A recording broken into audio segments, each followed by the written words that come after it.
सुप्रभात बच्चों।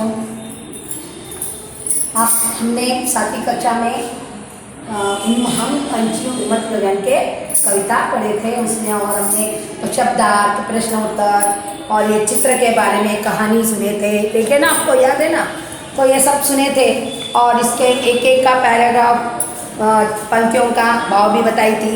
और इसमें देखो क्या है, छोटे छोटे प्रश्न हैं। पक्षी पिंजरे में बंद क्यों रहना चाहते हैं, क्यों नहीं रहना चाहते? क्योंकि उनको आज़ादी चाहिए। पक्षियों को पालना उचित है नहीं। पालना मतलब घर में पालते, देखो उनको खाना देते सब, जैसे हम और कौन से पशुओं को भी पालते, पक्षी को भी पालते। कैसा तोता है पक्षी में, और जानवर में, पशु में कुत्ते को पालते ना, तो वैसे ही उसको पालना उचित है नहीं है। पालना बोल तो घर में उसको रख के बड़ा करना, उसकी देखभाल करना तो उचित है नहीं है। तो है तो क्यों? क्योंकि हम उसको अपने दोस्त मानते हैं, वो घर की रक्षा करती है, पशु कुत्ता। लेकिन पक्षी भी कोई अपनी इच्छा के अनुसार पालते हैं। पक्षियों के संरक्षण के हम क्या क्या करना चाहिए, क्या करते पक्षियों के लिए? उनको मारना नहीं, उनको बंद रखना नहीं, उनकी खुले हवा उड़ते रहना देना है। अगर तुम पाल रहे तो उसको कटोरे में खाना पीना, पानी, दाने सब डालना चाहिए, उसको खुला ही छोड़ देना चाहिए। तो ये हम उसकी संरक्षण करते हैं। सपोज हमारे घर में, समझो हम घर में रहते हैं तो क्या कभी कभी कोने कोने में घोंसला बनाते, देखो देखिए आप कभी कभी अपने पेड़ को भी बनाते हैं, कितना अच्छा सुंदर बनाते हैं। जैसा इंसान कैसा सोच कर बिल्डिंग बनाता है, वैसा वो कितना अच्छा अपना नीड या घोंसला बनाता है। लेकिन वो हम क्या, अगर हमारा और घर नहीं है, अपना स्वयं घर नहीं है, हम मदेश हो, दूसरे घर में जाना है हमको, तो हम क्या करते हैं, उस घर को छोड़ के चले आते हैं। तो अब ऐसा क्या करना है उनको, हम जाते समय हम अपने ओनर या अपने जो घर, जिसका घर है, उनको बोल के जाना कि यहाँ पक्षी ने क्या किया है, घोंसला बांधा है, उसे आप देखभाल कीजिए। इस तरह से हम उसकी रक्षा भी कर सकते हैं। अब ये पंक्तियाँ ये पंक्तियाँ जो दी है, इस कौन से पंक्तियाँ आते हैं इसका भाव का, अब आप देखकर उसको देना, ये कविता का भाव पढ़ना, और ये कौन सी कविता आती है उसके 4 पंक्तियाँ लिखना है। इसका भाव ये सब मैंने आपको नोट्स के द्वारा दिए हैं। अब इसमें देखो पेज पन्ना नंबर 4 में क्या दिया? शब्द भंडार, भिन्नार्थ शब्द, जो 4 शब्द 5 शब्द जो दिए हैं उसमें से सही कौन सा है वो देखना है, अलग कौन सा है देखना है। सही नहीं, जो अलग दिखता है उसको हम देखना। गगन, आकाश, नभ, अंबर, ये पूरे इसको बोलते हैं पर्यायवाची शब्द। आसमान को ही ये कहते हैं। लेकिन तारक क्या है? अलग है। तारक बोल तो तारों के जैसे ही रहते, बीज अनार के दाने की तरह, तो ये अलग है, इसलिए अपन वहाँ क्या लिखना है? तारक। अब दूसरा नंबर देखिए, जल, कनक, नीर, पानी, वारी। अब ये जल भी पानी को ही कहते हैं, नीर भी पानी को ही कहते हैं, और पानी तो पानी है, वारी भी पानी को कहते हैं। लेकिन अर्क कौन सा है? कनक। कनक माने सोना, ये भिन्नार्थ शब्द है। तीसरा देखो, तरु मीन्स पेड़ को पेड़ ही कहते हैं। क्षितिज, वृक्ष भी पेड़ है। ये पेड़, तरु, वृक्ष, ये जो है 3 एक ही है, लेकिन भिन्नार्थ क्या है? क्षितिज माने क्या? आसमान, अंबर, इसलिए वो अलग हो गया। अब इधर देखो, सोना बोल तो हम जो गहने पहनते हैं वो सोना, स्वर्ण भी सोना, कनक भी सोना, कुंदन भी सोना, ये चारों का अर्थ एक ही है। अलग कौन सा है? किरण माने सूरज की किरणें हमें धूप आती है और आती है ना, उसको बोलते हैं किरण। तो ये हो गया भिन्नार्थ शब्द। अब इसमें नील गगन में उड़ता, इस पंक्तियों को आगे बढ़ाओ, अगर तुम्हारे को आता होगा तो सोचकर किताब में अपन और दो लाइन उसको बढ़ाना है, उसको पंक्तियों लिखना है। पक्षियों के जीवन में हमें क्या सीख सकते हैं? हम क्या सीखते हैं पक्षियों से? क्या सीखा हमने कविता में? कि हम पक्षियों की तरह आत्मनिर्भर रहना, धैर्य रखना, उड़ना मतलब अपनी इच्छाओं को उड़ाना, दबाना नहीं। अपनी इच्छा जो भी है हम उसके लिए, अपने जो भी बहुत सारी इच्छाएं रहती है उसको दबाना नहीं, और उसको आगे बढ़ाने के लिए प्रयत्न करना। तो पंछी भी वैसे चाहे, वो क्या करते हैं? धैर्य से कितने ऊपर तक उड़ते हैं, आत्मनिर्भर होते हैं, दूसरों पर निर्भर नहीं रहते, अपना काम अपन ही करते।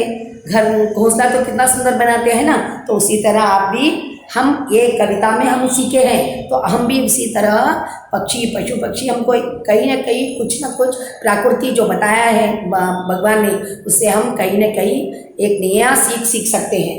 तो हो गया, ये हमारे पूरे प्रश्न होता है। अब यहाँ पर आप हम समाज नहीं सीखे हैं, पहले समाज सीखना है, समाज कितने हैं वो सब, तब बाद में मैं ये आपको व्याकरण का बताऊंगी, क्योंकि बीच में से ही बताने से आपको समझ में नहीं आएगा। तो इसलिए ये जो है 2-3 शब्द वो बाद में व्याकरण के साथ आपको बताऊंगी। अब हम देखेंगे इसका भाव, सारांश, कविता का सारांश मैं पढ़ती हूँ, देखो, और आप अपनी अपनी कॉपी में पुस्तिका में लिखना है। देखो, इस कविता के कवि ने पंछी के आज़ादी का महत्व बताया है। आज़ादी का महत्व क्या होता है बताया है।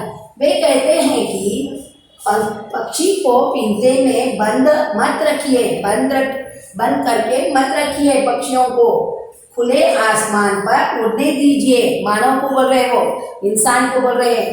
पक्षी चाहते, अब पक्षी क्या चाहते हैं, देखो, पक्षी चाहते हैं कि हमें सोने का पिंजरा, कटोरी, रहने के लिए घोंसला कुछ मत दो, लेकिन हमें बंद मत रखिए पिंजरे में, लेकिन हमें पिंजरे में बंद मत रखिए, हमें खुले आसमान पर आज़ादी से उड़ने दीजिए। यही हमारे अरमान है, अरमान इच्छा है। उड़ना ही हमारा जीवन है ना। पक्षियों को भगवान ने जब पंख दिए तो उनका उड़ना ही वो उनका जीवन है। वो उड़े बिना नहीं रह सकते। जैसे मानव को पैर दिए, मानव ऐसे चलते रहता, हर काम चलते हुए करता।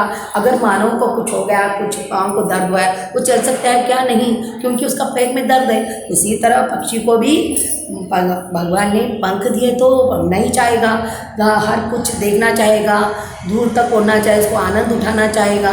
तो इसलिए इसके उसके अरमान नहीं है, पक्षी का अरमान वही है और उनका जीवन भी वही है। इसलिए बच्चों, ये कविता का सारांश एक बार पढ़ लीजिए। अगर कविता पढ़े तो भी आता, मैंने बता दिया था उसका अर्थ, वो आपको समझ में आया। फिर भी आप अपने पुस्तिका में लिखना चाहिए, उसे एक बार पढ़ना चाहिए। अगर कुछ छोटे छोटे प्रश्न आए तो हम इसमें से भी उत्तर ढूंढ सकते हैं भाव पढ़ने से। तो समझ में आया आपको? हम पंछी उन्मत्त गगन के, उन्मत्त बोल तो आज़ादी से हम उड़ सकते हैं। ऐसे पंछी और पक्षी दोनों एक ही है, पर्यायवाची शब्द है। पंछी, पक्षी, खग, ऐसा पक्षियों के पर्यायवाची अनेक शब्द है। जैसा जल को जल, नीर, वारी ये कहते हैं ना, उसी तरह पक्षी का भी अनेक पर्यायवाची शब्द है। तो हम इसलिए अच्छा समझ लिए हम कविता, और एक एक आप देखिए, इसके बारे में भी मैंने बता दिया है। एक एक 4-4 लाइन आप पढ़कर फिर से देखिए।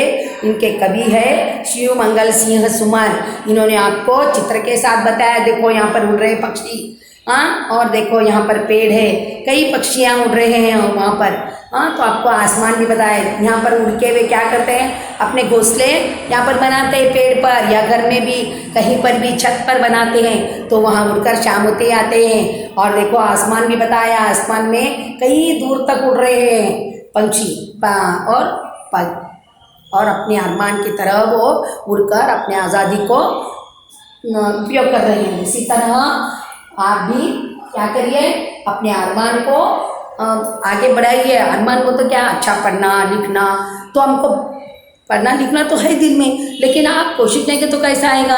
आप हिंदी बार बार पढ़ते रहिए। एक सब्जेक्ट अगर नहीं आए तो, विषय नहीं आए तो हम उसको क्या करना चाहिए, हर छोटे छोटे वाक्य, सेंटेंस, समाचार पत्र या टीवी, यह सब देखकर हम उसको अपने ज्ञान को बढ़ाना है। तभी अपने विचार आ जाते हैं। हमको अगर पढ़ने आ गया तो हम अपने विचारों को संजोज कर हम फिर अपने विचार भी हम कागज़ पर व्यक्त कर सकते हैं। इसलिए आप ये पढ़ लीजिए, पढ़ना, बार बार पढ़कर याद करना।